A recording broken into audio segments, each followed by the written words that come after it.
Exclusão e inclusão são conceitos modernos, relativamente recentes, que descrevem a participação ou afastamento de indivíduos ou grupos na sociedade.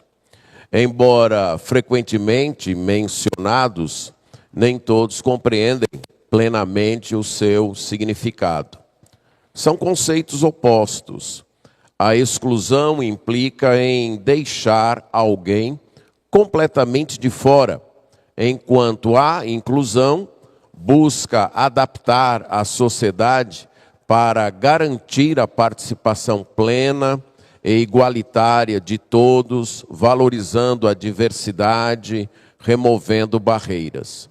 Ela é diferente da segregação, que é a separação, ou até da integração, que é a adaptação do indivíduo. Na inclusão, ela busca oferecer, ou a inclusão busca oferecer oportunidades iguais, combatendo preconceitos de várias espécies.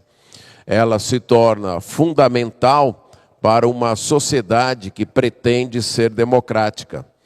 Enquanto que a exclusão, pode ter raízes ou étnicas, econômicas, sociais ou culturais, ela acaba afetando diversos grupos considerados vulneráveis, como pessoas economicamente mais pobres, pessoas indígenas, estrangeiros, pessoas atípicas e assim por diante. Diversas leis têm sido formuladas para combater a exclusão e incentivar a inclusão. Embora nem sempre elas são bem-sucedidas. E a razão é porque o verdadeiro combate à exclusão ocorre com a mudança de coração e não simplesmente com a mudança de leis. E foi com uma mudança de coração que Deus realizou a maior das inclusões. Ao aceitar milhões de excluídos através de seu Filho, o Senhor Jesus Cristo. Esta verdade é destacada pelo apóstolo Paulo no livro de Efésios, no capítulo 2, versos 11 a 22, que é o texto que iremos ler agora, dando continuidade ao nosso estudo na carta aos Efésios. Efésios, capítulo 2, versos 11 a 22, diz assim: Portanto, lembrem-se de que no passado vocês eram gentios na carne, chamados incircuncisão por aqueles que se intitulam circuncisão, que é feita na carne por mãos humanas. Naquele tempo, vocês estavam sem Cristo, separados da comunidade de Israel e estranhos às alianças da promessa, não tendo esperança e sem Deus no mundo. Mas agora, em Cristo Jesus, vocês que antes estavam longe, foram aproximados pelo sangue de Cristo, porque Ele é a nossa paz.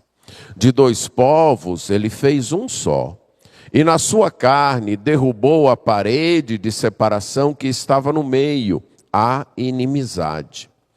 Cristo aboliu a lei dos mandamentos na forma de ordenanças, para que dos dois criassem em si mesmo uma nova humanidade, fazendo a paz, e reconciliasse ambos em um só corpo com Deus, por meio da cruz, destruindo a inimizade por meio dela. E, quando veio, Cristo evangelizou paz a vocês que estavam longe, e paz também aos que estavam perto. Porque por meio dele, ambos temos acesso ao Pai em um só Espírito. Assim, Vocês não são mais estrangeiros e peregrinos, mas concidadãos dos santos e membros da família de Deus, edificados sobre o fundamento dos apóstolos e profetas, sendo Ele mesmo, Cristo Jesus, a pedra angular. Nele, todo edifício, bem ajustado, cresce para ser um santuário dedicado ao Senhor. Nele, também vocês estão sendo edificados, junto com outros, para serem morada de Deus no Espírito. Vamos orar. Senhor, que a Tua graça se manifeste, dando-nos entendimento, disposição para amar e obedecer a Tua palavra. Isso nós pedimos em nome de Jesus. Amém. Em sua terceira viagem missionária, o apóstolo Paulo passou quase 3 anos pregando o evangelho na cidade de Éfeso. Muitas pessoas foram transformadas, libertas do domínio dos poderes maléficos, que se manifestavam através de cultos falsos, especialmente ali em Éfeso, o culto da deusa Diana e também da magia. O impacto do ministério de Paulo se estendeu além da cidade de Éfeso, abrangendo toda a região da Ásia Menor, que era uma província do Império Romano. A transformação foi tão significativa que chegou a causar um tumulto na cidade de Éfeso. Após concluir esta terceira viagem, Paulo foi preso em Jerusalém, transferido para Cesareia e posteriormente para Roma, capital do Império, onde permaneceu em prisão domiciliar por quase 2 anos. E foi durante esse período da prisão domiciliar em Roma que ele escreveu a carta que se tornou conhecida como Carta aos Efésios e que nós estamos estudando. Nesta carta, ele enfatiza, especialmente no capítulo 2, a transformação operada por Jesus na vida dos seus leitores. Nós hoje trataremos dos versículos 11 e 12 do capítulo 2, que é parte maior desta seção de 11 a 22, por isso que nós lemos. E essa seção de 11 a 22 forma, junto com a seção anterior de 1 a 10, como se fossem 2 partes espelhadas, 2 partes, então, que se espelham em sua forma. Ambas têm um antes, a transformação e o depois. Por exemplo, no capítulo 2, versos 1 a 10, nos versos 1 a 3, você tem o antes daqueles que agora seguem a Cristo, daqueles que agora confiam em Cristo. Eles estavam mortos nos seus pecados, seguiam então o príncipe da potestade do ar, os poderes que governam este mundo, os poderes espirituais. Eles estavam debaixo da atuação do espírito da desobediência. Eles seguiam os seus próprios desejos e estavam debaixo da ira de Deus. Na segunda parte, versos 11 e 12, Paulo também trata do antes que nós tínhamos. Na primeira parte, nos versos 4 a 7, ele mostra a transformação. O que aconteceu com essas pessoas que antes estavam mortas, dominadas pelos poderes do mal, escravas dos seus próprios desejos e debaixo da ira de Deus. Na segunda parte, essa transformação aparece nos versos 13 a 18, onde ele mostra como foi que aconteceu a transformação. O resultado da primeira parte é mostrado nos versos 8 a 10 e nessa segunda parte nos versos 19 a 22, onde Paulo então diz que agora vocês não são mais como era. Percebemos que as 2 partes são marcadas por um esquema literário de antes e agora. O que as pessoas eram antes e o que elas são Agora, na primeira parte, o autor tentou lembrar os seus leitores do seu passado em termos da morte espiritual, de como eles estavam mortos, escravos dos poderes do mal, escravos dos seus próprios desejos, e como estavam debaixo da ira de Deus, e como através do sacrifício de Cristo houve uma transformação que lhes deu vida em Cristo, que lhes ressuscitou em Cristo e que os elevou juntamente com Cristo aos lugares celestiais, à direita de Deus, acima de todos estes poderes do mal, e que agora então eles estão salvos pela graça em Cristo, têm alcançado esta salvação. Nesta segunda parte, o autor vai mostrar também uma transformação, só que agora enfatizando a reconciliação com outras pessoas. Não apenas a reconciliação com Deus, mas a reconciliação de uns com os outros. E com isso ele estará mostrando que a salvação é mais do que receber o perdão dos pecados. É mais do que receber a libertação dos poderes dominantes do mal. É mais do que ser adotado como filho de Deus. É mais do que ser unido à pessoa do Senhor Jesus Cristo pela substituição e representação que Ele foi para nós na cruz, na ressurreição e na sua exaltação. Sim, salvação, ser salvo pela graça, inclui tudo isso. Inclui ter os pecados perdoados, inclui sair de debaixo da esfera da ira de Deus para pertencer ao amor de Deus, inclui ficar liberto dos poderes do mal que dominam este mundo, inclui ficar liberto de suas próprias paixões, inclui tudo isso. Mas é mais do que isso.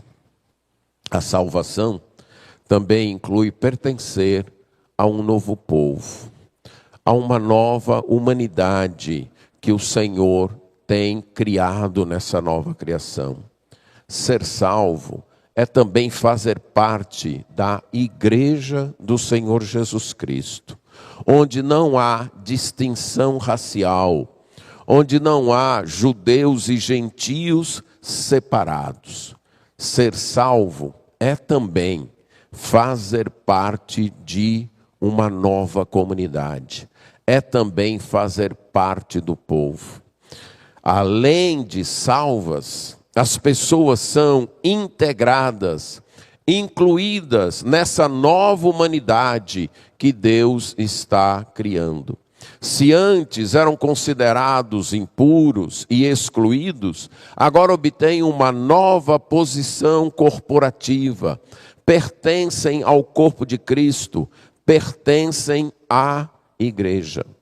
O texto nos ajuda a compreender que para o salvo, o problema do isolamento, o problema da solidão foi resolvido. E foi resolvido também em Cristo.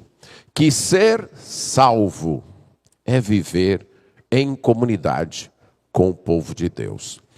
Que ser salvo é ser parte do povo de Deus. É isso que ele vai descrever nesse texto de 11 até 22. Ele começa dizendo, portanto, que é uma cláusula explicativa, e aqui ela vai explicar a ordem que será dada a seguir. E a ordem é, lembrem-se. O portanto, então, liga os dois textos. É como se ele dissesse, vocês viram como eu expliquei no texto anterior, quem vocês eram, mortos, dominados por Satanás, escravos dos seus próprios desejos e debaixo da ira de Deus. Mas Deus, que é rico em misericórdia, tirou vocês daí, libertou vocês daí, salvou vocês. Vocês foram salvos pela graça de Deus, não foi mérito de vocês. Foi pela graça de Deus por meio da fé. Já que vocês experimentaram esta salvação, lembrem-se de quem vocês eram também em relação ao coletivo, em relação à comunidade. Deus sempre convidou o seu povo a lembrar.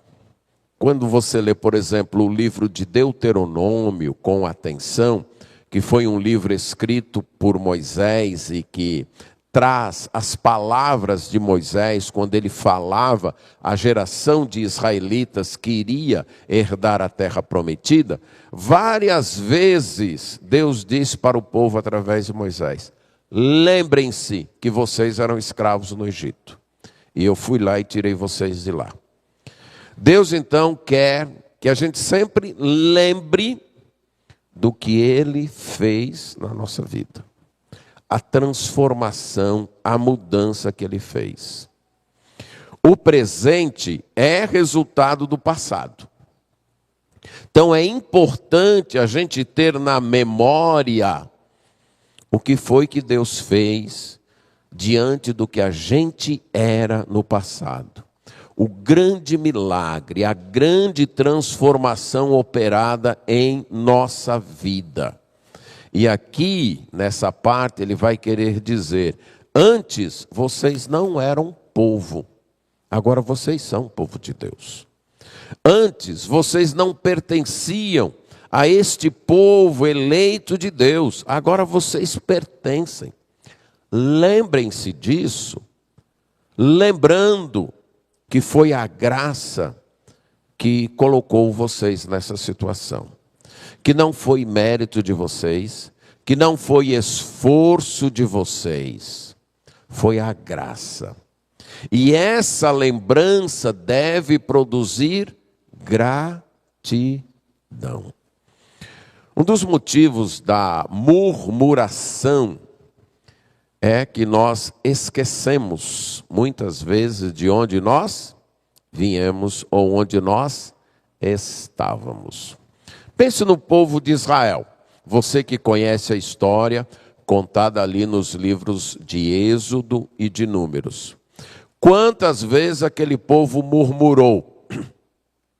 Muitas vezes.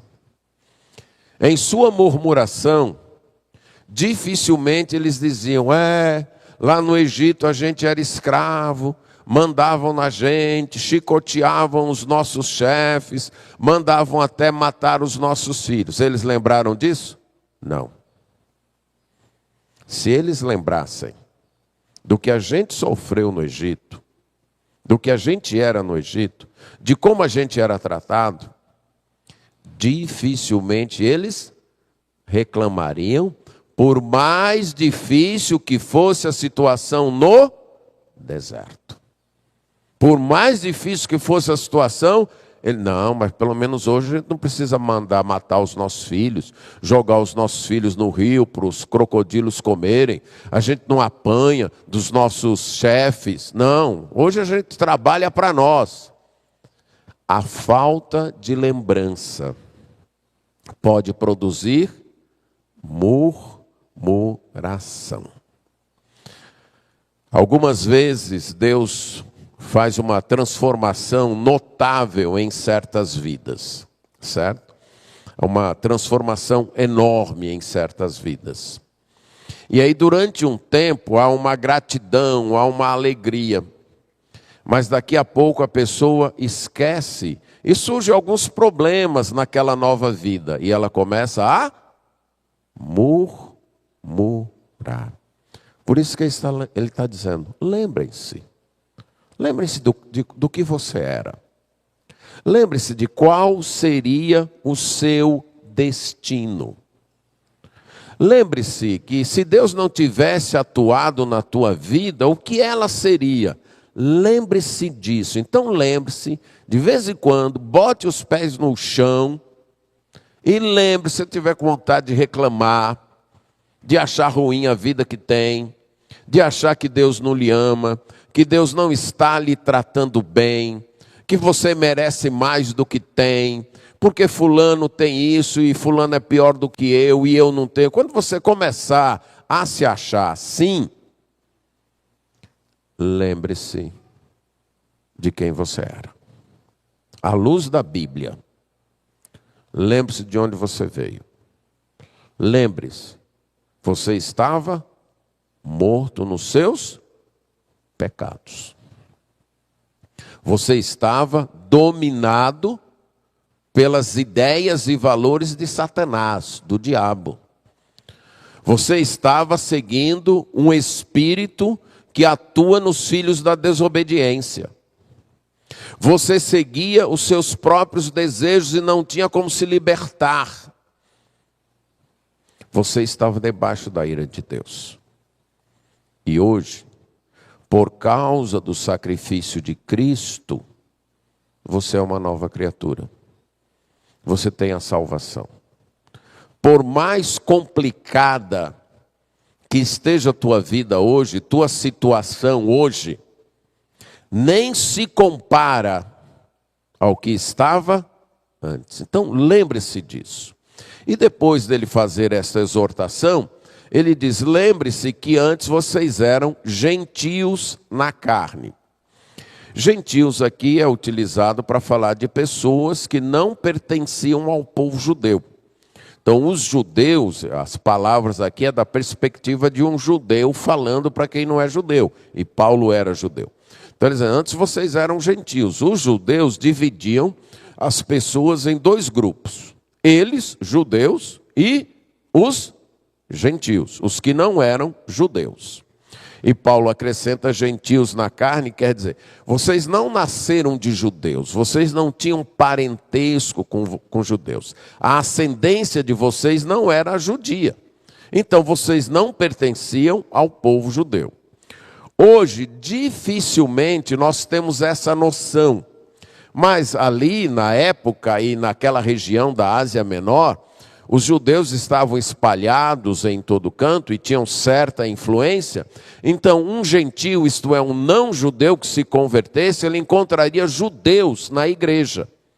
E logo ficaria claro para ele que ele não era um judeu, que ele era de uma classe diferente. Ele era um gentio, etnicamente falando, isso é, na carne.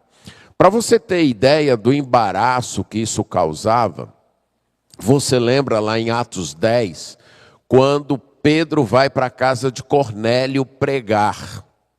E Pedro foi mandado para lá por Deus. Deus falou, vai com ele. Quando ele chega lá, quais são as primeiras palavras de Pedro?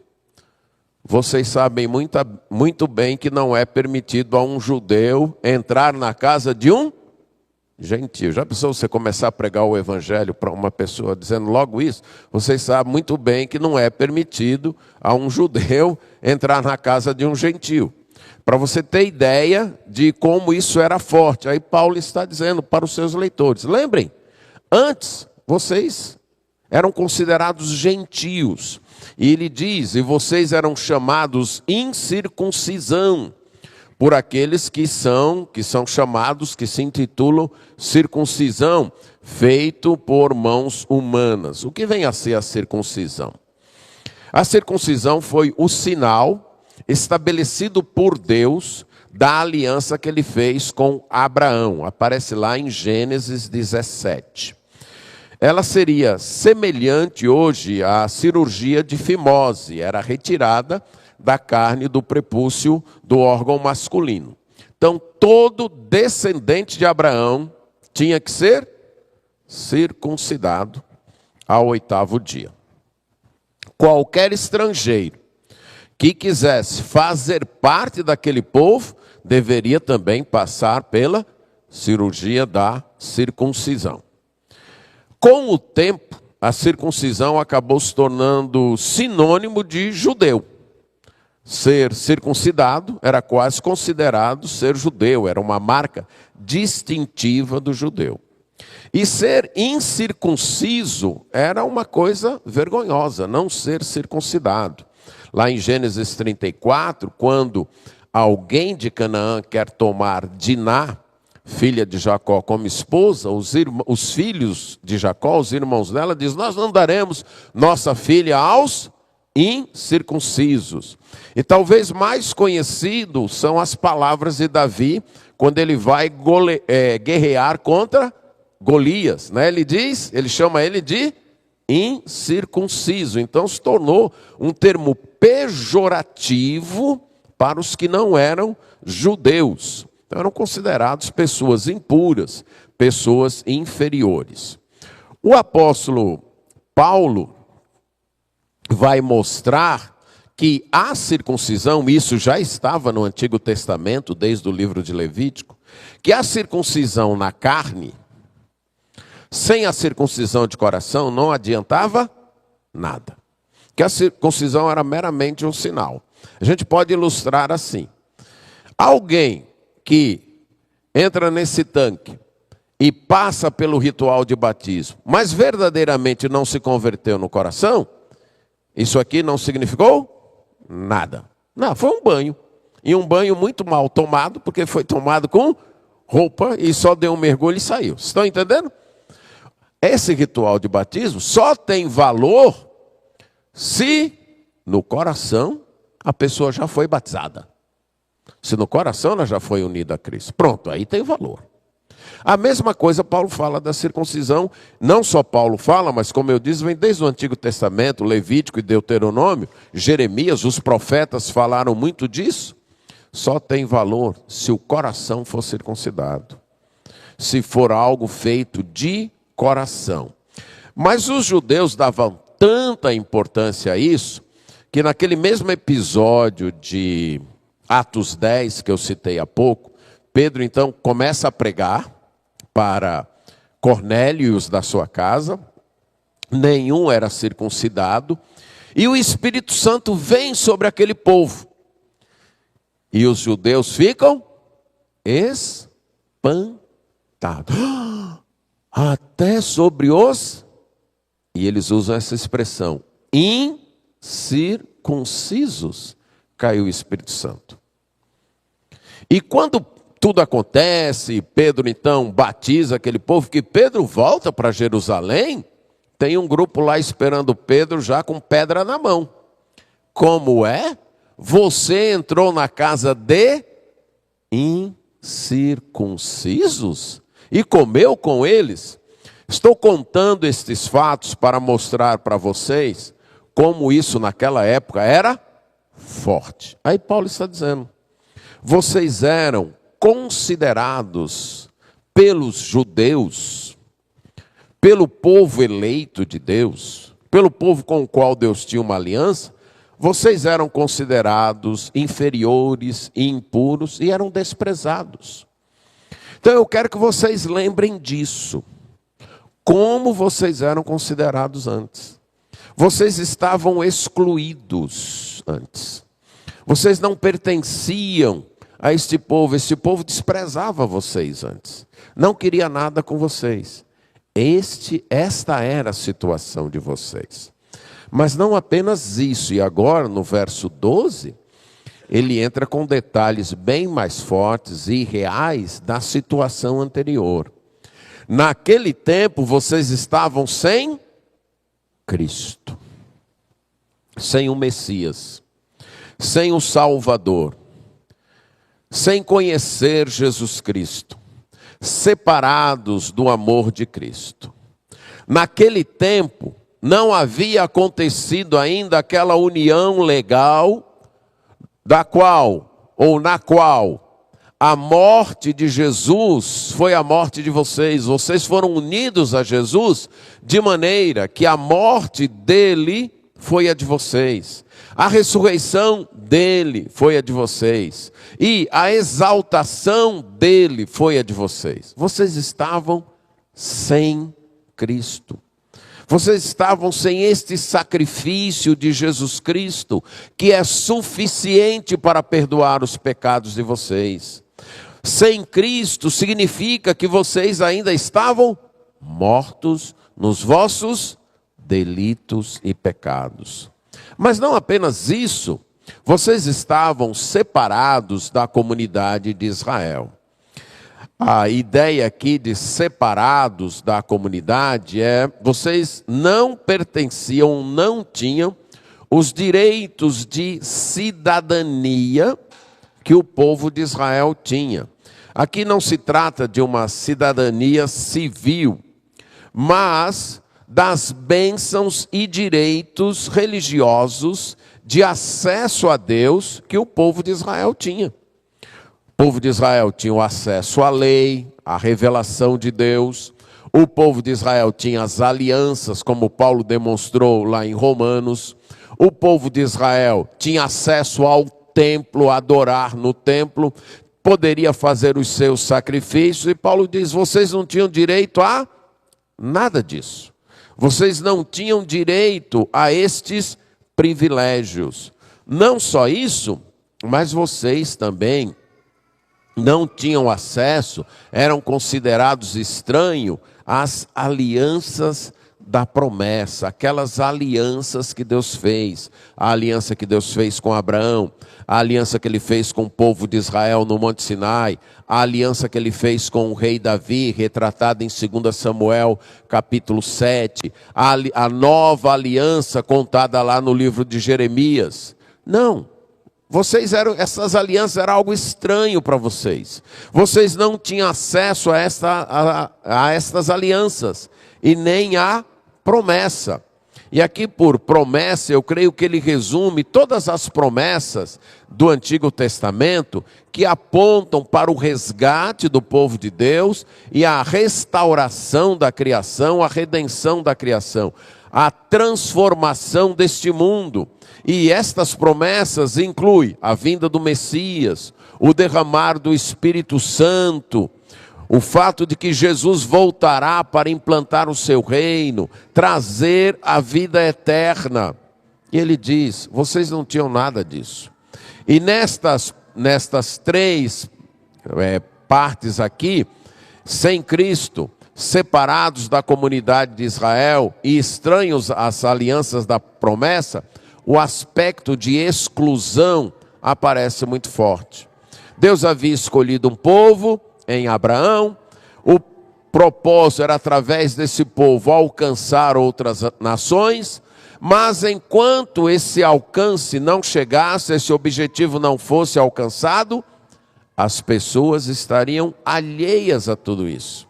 Elas não teriam esse conhecimento das alianças, das promessas de Deus, do Messias, e por causa disso elas estavam sem esperança.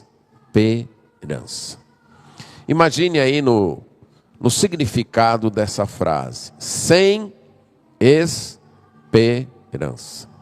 Não tinham então esperança, não tinham conhecimento das promessas de Deus, e já que não conheciam, não podiam confiar nesta promessa.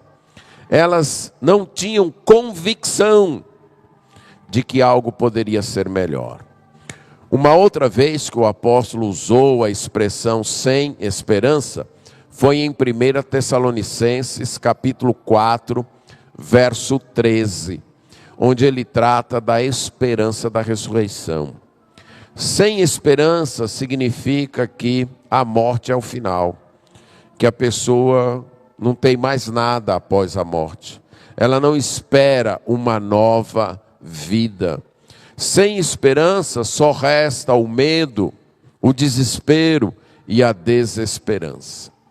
Se sem esperança já é uma expressão tenebrosa, podemos dizer assim, alguém comparou a estar numa noite, num céu sem estrelas, tudo completamente escuro. Imagine a próxima, e sem Deus no mundo. Não só sem esperança, mas também sem Deus no mundo.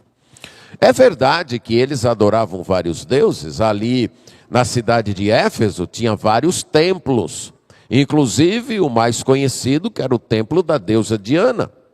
Mas conforme o próprio apóstolo Paulo disse em 1 Coríntios 8, 5, 6, Gálatas 4, 8, esses deuses eram falsos deuses, deuses mentirosos, então não eram nada. Eles pensavam que adoravam um Deus, mas eles estavam adorando nada, sem Deus no mundo.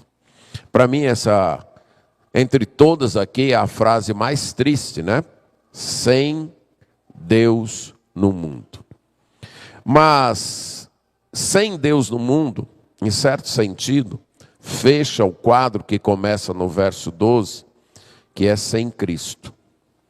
Porque quem não tem Cristo, também não tem Deus. O apóstolo João, na sua segunda carta, 2 João, ele vai dizer: todo aquele que vai além do ensino de Cristo e nele não permanece, não tem Deus. Não seguir o ensino de Cristo é ficar sem Deus. Que quadro complicado, que quadro difícil. Mas ele quer que a gente lembre disso. Que a gente lembre que antes nós éramos desprezados por aqueles que foram escolhidos por Deus. Eles nos consideravam impuros e inferiores. Mesmo quando um gentio era circuncidado, ele ainda não tinha todos os direitos e privilégios de um judeu. Ele sempre seria um não-judeu. Ele sempre seria um estrangeiro. Antes éramos assim. Mas pior do que ser excluído pelas pessoas, pior do que ser considerado pelas pessoas como inferior, como impuro, é ter a realidade de que antes estávamos sem Cristo. Não tínhamos Jesus. Não tínhamos a salvação de Jesus. Não tínhamos a luz de Jesus. Antes, nós não pertencíamos ao povo de Deus. Não tínhamos a cidadania celestial. Não tínhamos os direitos que o povo de Deus possui, de acesso a Deus, de ter as orações ouvidas por Deus, de cultuar a Deus, de manter uma comunhão com outros que também são povo de Deus. Antes, nós não fazíamos parte da aliança de Deus. A nova aliança que celebramos hoje, a aliança do sangue de Cristo, a aliança que Cristo selou com o seu sangue, a nova aliança, nós não tínhamos acesso a isso, nós nem entendíamos isso. Antes, as promessas não tinham nada a ver conosco. A promessa do Messias, a promessa do Espírito Santo, a promessa de um novo céu e de uma nova terra, a promessa de salvação, a promessa de perdão dos pecados. Isso não tinha nada a ver conosco, nós éramos estranhos a esta promessa. Antes, sem Cristo, nós não tínhamos esperança. A nossa esperança se resumia a esta vida, se resumia a nascer, trabalhar, conseguir alguma coisa, formar uma família e depois morrer. Essa é a nossa esperança, mais nada. Antes, nós estávamos sem Deus no mundo. O apóstolo diz: lembrem-se disso. De vez em quando, lembre-se disso. Para você não ficar murmurando na vida. Lembre-se de onde Deus tirou você. Lembre-se onde foi que Deus foi buscar você. Lembre-se do seu estado anterior. E hoje, conforme ele vai demonstrar, você foi aproximado. Você pertence ao povo de Deus. Você faz parte da igreja de Cristo. Você está fazendo parte de um templo espiritual, no qual o próprio Jesus mora. Que você possa então apreciar esta vida com mais gosto. Dizem que quem já passou fome, mas fome mesmo, é que sabe o valor da comida, né? Quem de fato já passou fome, mas não digo fome como algumas vezes nós dizemos, eu estou com fome só porque a hora do almoço atrasou. Não, não é esse tipo de fome. Fome mesmo, de passar dias sem comer. Que as pessoas que já passaram por isso são as pessoas que de fato sabem dar valor à comida. Sabem apreciar o que é a comida, por mais que seja só um arroz com ovo. Tem valor. Lembrei da história de uma missionária que estava numa situação muito complicada. E ela estava dando um discipulado para uma adolescente. E quando ela terminou o discipulado, a adolescente fez um ar de enfado e disse: "Ei, agora eu vou ter que ir para casa comer cuscuz com carne." E aquela missionária, ela ia voltar para casa, e na casa dela não tinha nada o que comer. E ela falou que a boca dela encheu de água. Tanto porque ela gosta muito de cuscuz, como que na casa dela não ia ter nada. E aquela adolescente achando muito ruim, porque iria voltar para casa e só tinha cuscuz com carne.